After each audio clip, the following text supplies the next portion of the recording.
देशाच्या सर्वोच्च न्यायव्यवस्थेच्या प्रमुखावर ज्या पद्धतीनं सनातन धर्माचा नाव घेऊन हल्ला करण्याचा प्रयत्न झाला, यामुळे संपूर्ण भारतीयाची मान, जे संविधानाला म्हणतात, ज्यांचा लोकशाहीवर विश्वास आहे, ज्यांचा समतेवर विश्वास आहे, ज्यांचा बंधुत्वावर विश्वास आहे, ज्यांचा एकतेवर विश्वास आहे, अशा सर्वांचा या कृत्यामुळे मान शर्मेनं खाली जावी अशा प्रकारची घटना एका सनातन्यांनी स्वतःचं नाव वापरून केलेलं आहे.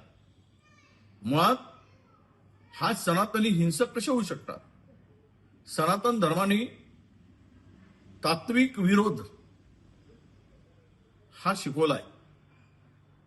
तत्वाचा विरोध करा, पण सर्वोच्च स्थानावर कायदा सुव्यवस्था, कायद्याच्या सर्वोच्च स्थानावर बसलेल्या व्यक्तीवर अशा प्रकारे भ्याड हल्ला करण्याचा प्रयत्न करणं म्हणजेच या देशामध्ये आता गुंडगिरी, या सत्तेच्या पडद्याआड लपून धर्माचा बुरखा घालून ही सनातनी लोकांचा जीव घेण्यासाठी, देश उद्ध्वस्त करण्यासाठी यांना पाठबळ मिळतं का? यामुळे यांची शक्ती वाढली का?